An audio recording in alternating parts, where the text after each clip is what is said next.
Today we are going to have a look at The Ponds by Thoreau. It is a chapter from Thoreau's prose Walden.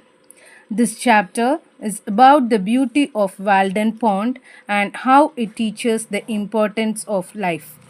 Thoreau is a writer and a philosopher who believed in simple living and a close connection with nature. In all the chapters, he gives a philosophical touch through nature.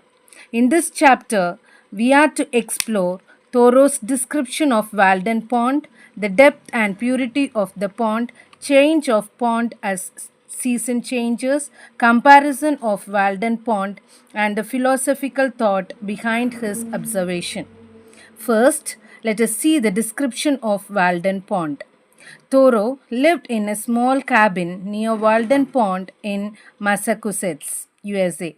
He spent a lot of time observing the pond and admiring its beauty.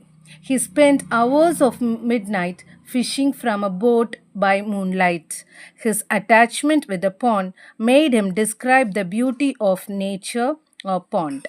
The water in the pond is fresh and unpolluted.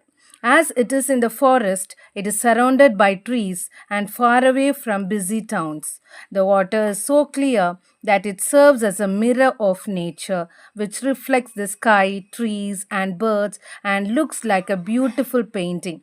He believes Walden Pond is more beautiful and special than any other nearby ponds. Now, let's enter into the depth and purity of the pond. Thoreau wanted to know the depth of the pond, so he measured it using a long pole and found it that it was much deeper than people thought. He considers the pond to be a well as it is very deep, far from the imagination of the people.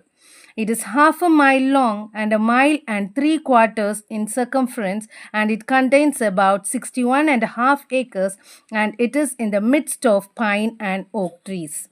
Thoreau connects this thought to his philosophical idea that people often misjudge things in life just like they misjudge the pond's depth.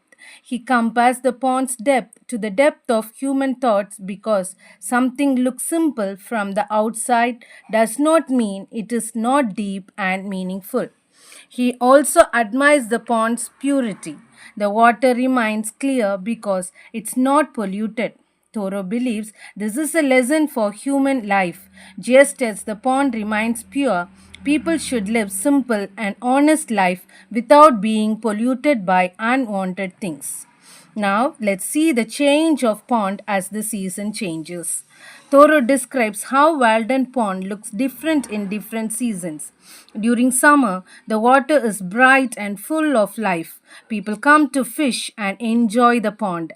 During autumn season, the trees shed their leaves and the pond reflects the beautiful colors.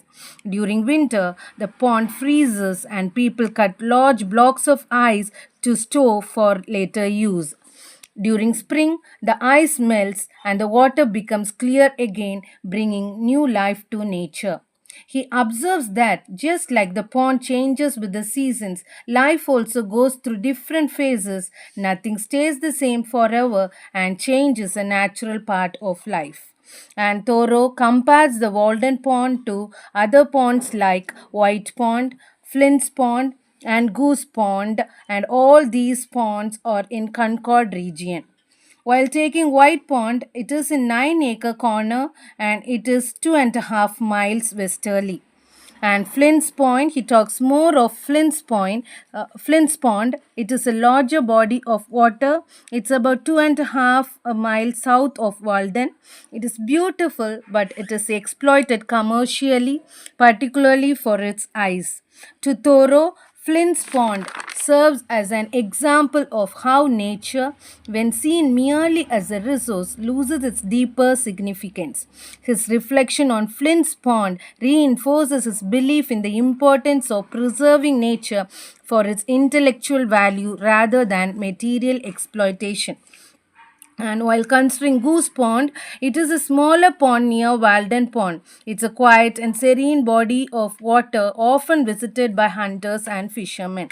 Thoreau appreciates its natural charm and peaceful atmosphere. Now, let us involve us in the philosophical thought behind Thoreau's observation.